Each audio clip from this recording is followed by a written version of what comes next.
Angles to every story, but there's a lot of angles that developed from yesterday's public hearing on the SEC financing, the move to amend the Investment and Securities Act over the funding or the financing of the Securities and Exchange Commission. It's a little bit of a story about the hunter being hunted. So, little of course questions about where is the unreported money by the SEC, or did the SEC underreport its revenues to the House of Assembly, perhaps the Federal Ministry of Finance. Let's begin with Femi Awoyemi, who was also at the hearing yesterday. You saw a bit of him earlier on the program making a presentation on the key question of the custodial principle. Femi is with us here in the studio. Of course, on ProShareNG.com, you can see the latest newsletter entitled SEC's Unreported Money. He who comes to equity must come with clean hands. Femi, good morning.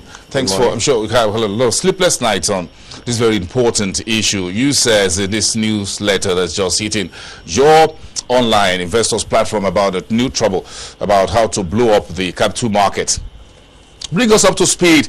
There were a number of issues regarding who says what yesterday, whether the House of Assembly actually said the SEC made XY amount of money over what period of year. How do we do these calculations that is causing some disquiet right now out there? I think the bill in its first instance looked relatively harmless. What it sought to establish were two basic principles at stake. One, the public interest mandate, and the free market enterprise principle. The free market enterprise principle is a function of where government recognizes we have to get out of the capital market, and that follows all the principles worldwide, whereby the capital market represents the bastion of capitalism in itself. And what the bill was trying to suggest was that there needs to be a guardian of the guardian's principle also enshrined in this arrangement, in this market mix. Now, there is a genuine suspicion concerning how legislatures work, naturally. The procrastinations, the bureaucracy, and sometimes the lack of priorities in terms of what goes on in how funds are administered. And the major concern is that how would that affect the function of the SEC? Most of the presentations that came out from the SEC were defending the fact that the ability for, the role of the House of Assembly supervising the finances and how it is disbursed, used, and whatever create a pullback from the ascension in which the Securities and Exchange Commission is going. But the House of Representatives made a clear point that it wasn't so much about the money, because the money is that the SEC has been presenting to it has been showing a decline over the years, from 16 billion in 2006 to about 13 billion to 10 billion and to 3 billion in 2010. And they are concerned that what if you cannot fund your operations? You will need money from government, and that they should be able to be in a position whereby they can recommend for this money to be allocated to you from the pool. Three angles today, Femi, because of time, we need to get it straight. The revenues that the SEC declared to both the House and the Ministry of Finance, the audit of his accounts and those publication of those accounts. So we need to deal with this very quickly.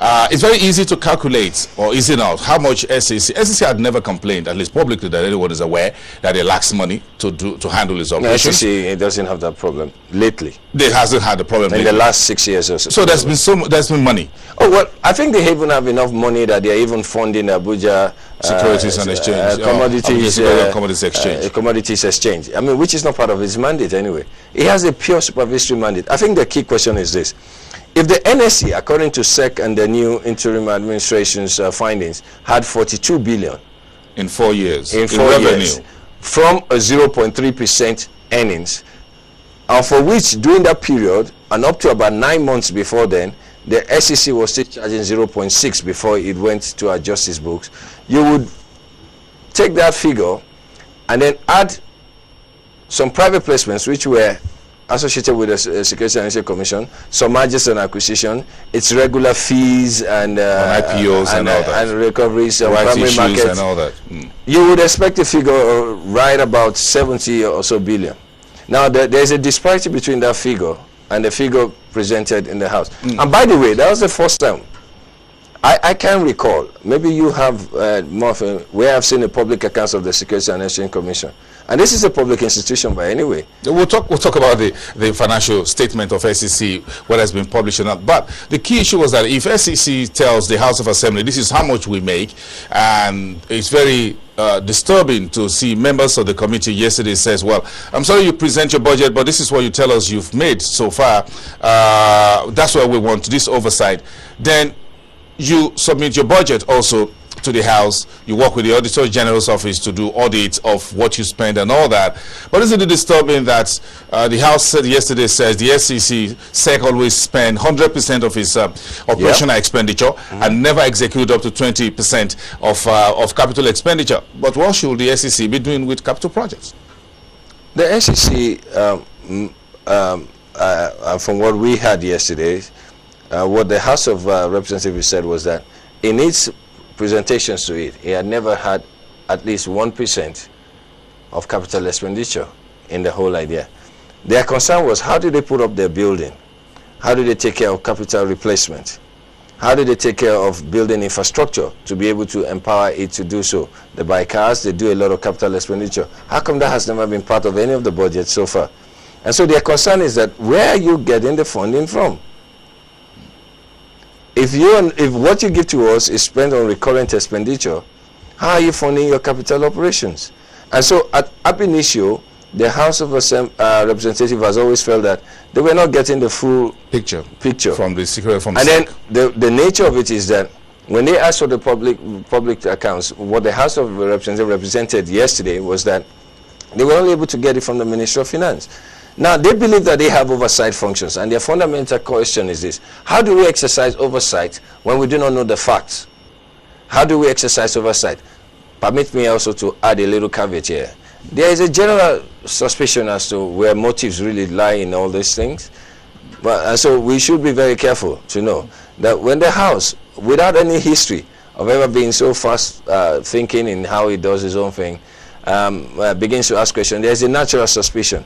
However, in the case of this House of Committee, the House Committee has always been more or less like on the receiving end of its role in providing the oversight function.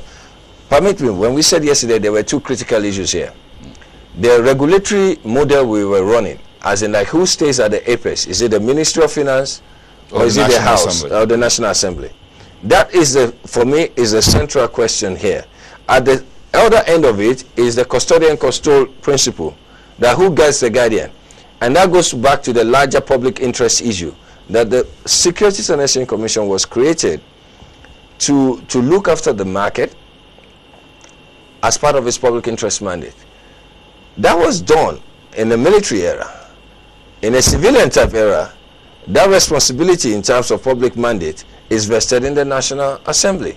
Now, are we saying, therefore, that we could not find a little line? Now, to the question of whether they will be staffed the funds and whatever, the committee represented to us, and I want to believe that they are sincere in what they're saying, said that, look, we could have two approaches. We could have a first line charge on the revenues that are coming from SEC, or we could have the consolidated accounts where the funds are placed in there. But the point is this: if you violate the first free market principle when you did a takeover of a private enterprise like the NSC without a board